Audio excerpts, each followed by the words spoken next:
PT MSJ Cimahi Selatan, ancam gugat BRI dan KPKNL, barang dijarah, negara tetap lelang 117 miliar rupiah. Jayantaranyus.com Portal Kupas Abis. Kota Cimahi Jumat tanggal 16 Mei tahun 2025.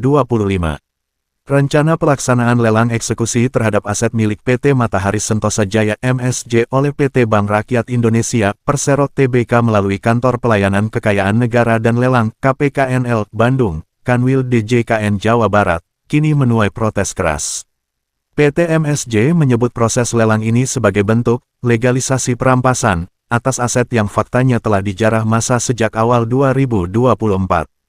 Barang-barang yang akan dilelang antara lain mesin produksi tekstil, utilitas pabrik, dan alat berat, secara fisik telah hilang dari lokasi dan tidak lagi berada dalam penguasaan debitur maupun kreditur.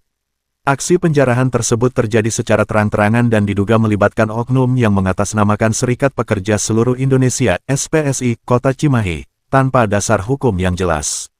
Ironisnya, meski kondisi barang sudah tidak lagi eksis secara fisik, proses lelang tetap dipaksakan berjalan.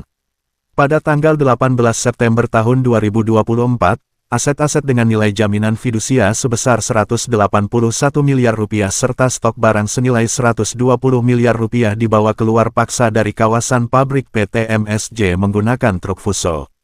Laporan resmi atas insiden ini telah dilayangkan oleh Direktur PT MSJ, Fasdev Dalamal, ke Polda Jabar sejak Desember tahun 2024 melalui nomor LP-B-554-12 Romawi-2024-SPKT-Polda Jabar.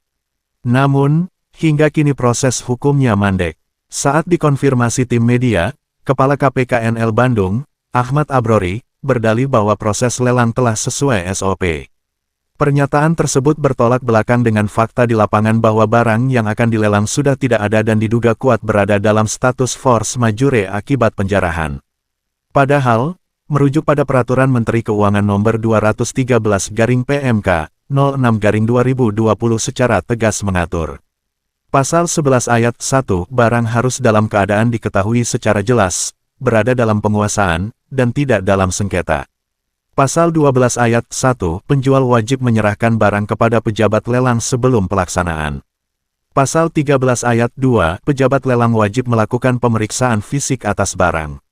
Dengan demikian, pelaksanaan lelang atas barang yang hilang secara fisik dan dalam status sengketa dinilai melanggar asas legalitas. Hal ini berpotensi, 1. Menimbulkan kerugian negara jika terjadi gugatan balik dari peserta lelang. 2. Mencoreng kredibilitas sistem lelang nasional. 3. Mengarah pada penyalahgunaan wewenang dan dugaan persekongkolan jahat. Ini bukan sekadar perbuatan melawan hukum. Ini adalah skema brutal untuk menyulap barang rampasan menjadi transaksi legal lewat lembaga negara, tegas perwakilan hukum PT MSJ, Kamis tanggal 15 Mei tahun 2025. PT MSJ mendesak sejumlah langkah konkret.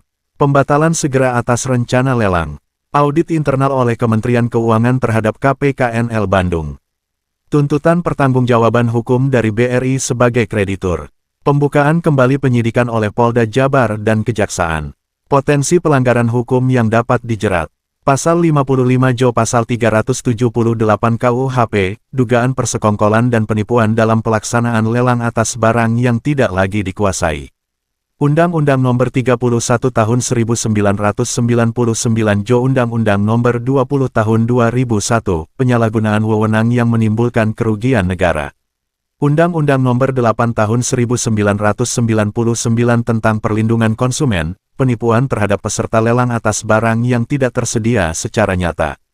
Kini publik menanti, apakah negara akan berani mengakui kesalahan dan menghentikan skema lelang fiktif ini, atau justru memilih menutup mata demi menyelamatkan wajah lembaga. Jika lelang ini tetap digelar, maka sejarah akan mencatat, negara turut mengesahkan rampasan. Dari Cimahi, Jawa Barat, Portal Kupas Abis melaporkan.